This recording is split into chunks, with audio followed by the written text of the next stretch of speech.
بسم اللہ الرحمن الرحیم۔ داستان ایمان فروشوں کی۔ اگلے روز سلطان صلاح الدین ایوبی دوپہر کا کھانا کھا رہا تھا کہ اسے اطلاع دی گئی کہ ناجی ملنے آیا ہے۔ سلطان صلاح الدین ایوبی کھانے سے فارغ ہو کر ناجی سے ملا۔ ناجی کا چہرہ بتا رہا تھا کہ وہ گھبرایا ہوا ہے اور غصے میں بھی ہے۔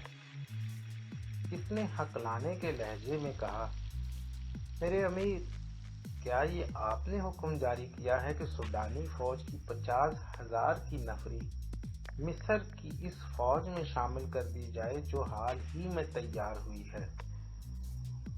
سلطان صلاح الدین ایوبی نے جواب دیا، ہاں ناجی، میں نے کل سارا دن اور رات کا کچھ حصہ صرف کر کے اور بڑی گہری سوچ و بچار کے بعد یہ فیصلہ کیا ہے کہ جس فوج کے تم سالار ہو اسے مصری فوج میں اس طرح ضم کر دیا جائے کہ ہر دستے میں سوڈانیوں کی نفری صرف 10% ہو۔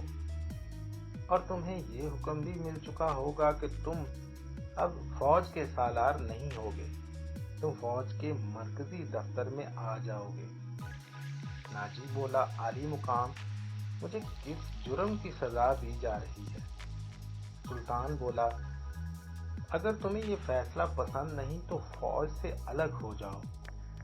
ناجی بولا، معلوم ہوتا ہے کہ میرے خلاف سازش کی گئی ہے۔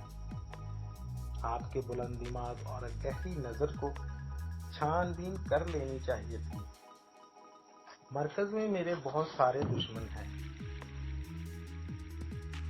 سلطان صلاح الدین ایوبی بولا، میرے دوست، میں نے یہ فیصلہ صرف اس لیے کیا ہے کہ میری انتظامیہ اور فوج سے سازشوں کا خطرہ ہمیشہ کے لیے نکل جائے، اور میں نے یہ فیصلہ اس لیے بھی کیا ہے کہ فوج میں کسی کا عہدہ کتنا ہی اونچا اور کیا کتنا ہی ادنا کیوں نہ ہو، وہ شراب نہ پیے، ہلڑ بازی نہ کرے اور فوجی جشنوں میں ناچ گانا نہ ہو۔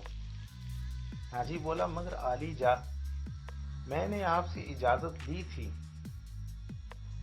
سلطان بولا، اور میں نے شراب اور ناچ گانے کی اجازت صرف اس لیے دی تھی کہ اس فوج کو میں اس کی اصل حالت میں دیکھ سکوں جسے تم ملت اسلامیہ کی فوج کہتے ہو۔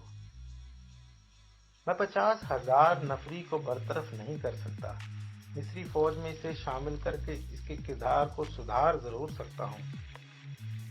اور یہ بھی سن لو کہ ہم میں سے کوئی بھی مصری، سوڈانی، شامی، اجمی نہیں، ہم مسلمان ہیں، ہمارا جھنڈا اور مذہب ایک ہے۔ ناجی بولا، امیر محترم، آپ نے یہ تو سوچا ہی نہیں کہ میری حیثیت کیا رہ جائے گی۔ سلطان بولا، جس کے تم اہل ہو، اپنے ماضی پر خود ہی نگاہ ڈالو، ضروری نہیں کہ اپنی کارستانیوں کی داستان مجھ سے سنو۔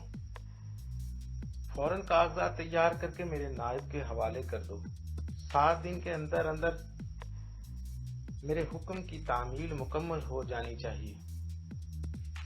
ناجی کچھ کہنا چاہتا تھا لیکن سلطان صلاح الدین ایوبی اس کمرے سے نکل گیا۔